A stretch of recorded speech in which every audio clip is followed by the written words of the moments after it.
بسم الله الرحمن الرحيم.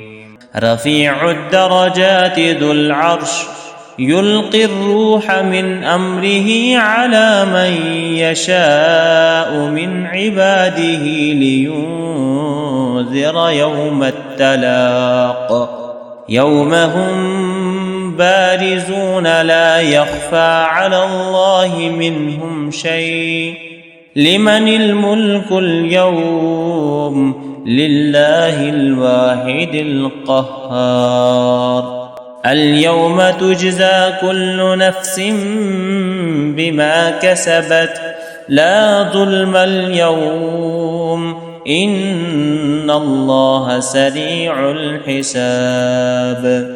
وأنذرهم يوم الآزفة إذ القلوب لدى الحناجر كاظمين وما للظالمين من حميم ولا شفيع يطاع يعلم خائنة الأعين وما تخفي الصدور. والله يقضي بالحق والذين يدعون من دونه لا يقضون بشيء إن الله هو السميع البصير.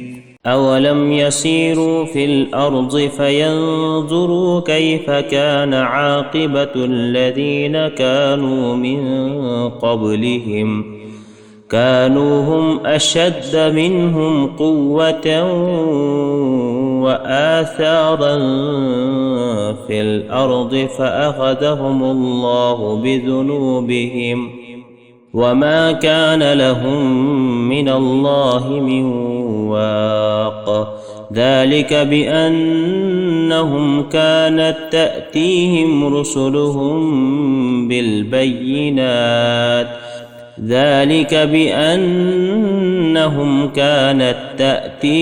رسلهم بالبينات فكفروا فأخذهم الله إنه قوي شديد العقاب. ولقد أرسلنا موسى بآياتنا وسلطان مبين إلى فرعون وهامان وقارون فقالوا ساحر كذاب. فلما جاءهم بالحق من عندنا قالوا اقتلوا أبناء الذين آمنوا معه واستحيوا نساءهم وما كيد الكافرين إلا في ضلال.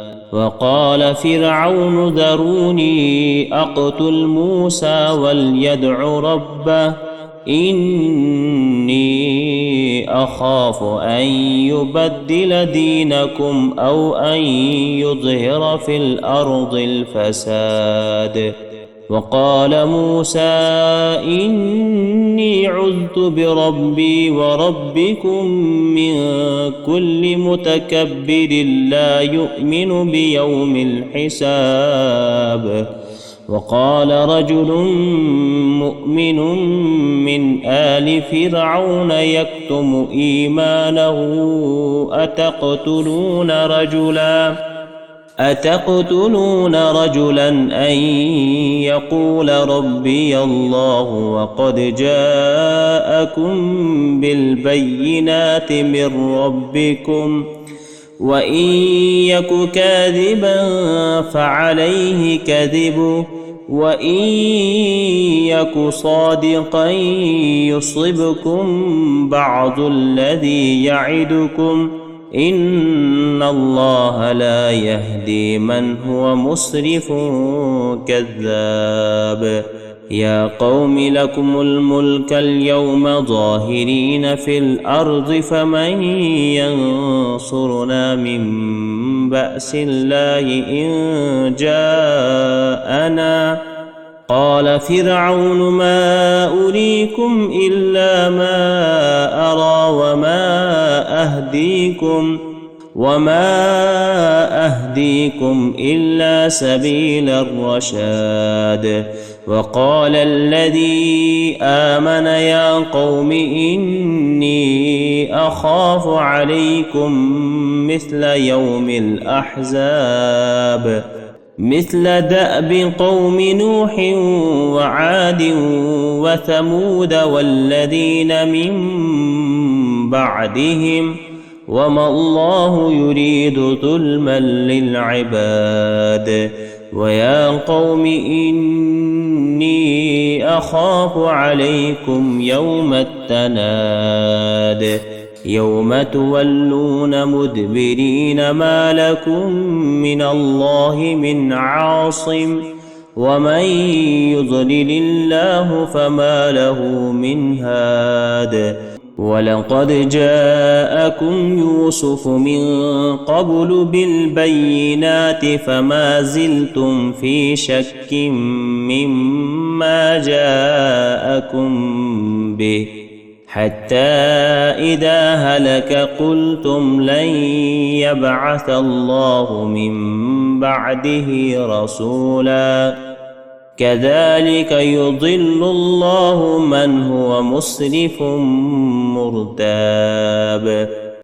الذين يجادلون في آيات الله بغير سلطان أتاهم كبر مقتا عند الله وعند الذين آمنوا كذلك يتبع الله على كل قلب متكبر جبار.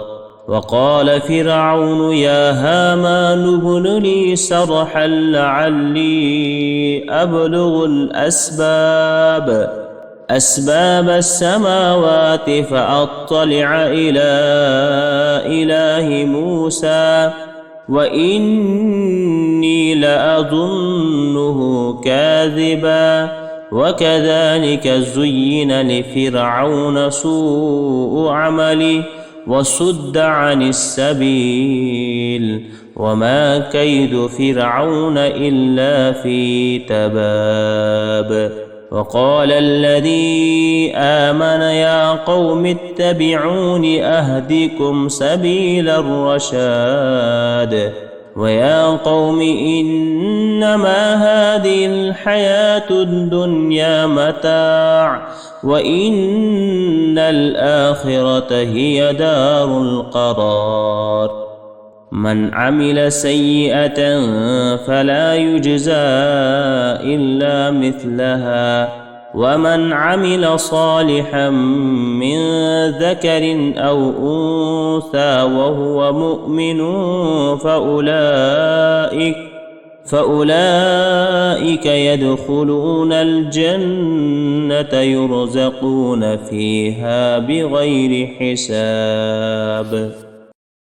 ويا قوم ما لي أدعوكم إلى النجاة وتدعونني إلى النار تدعونني لأكفر بالله وأشرك به ما ليس لي به علم وأنا أدعوكم إلى العزيز الغفار. لا جرم أن ما تدعونني إليه ليس له دعوة في الدنيا ولا في الآخرة وأن مردنا إلى الله وأن المسرفين هم أصحاب النار.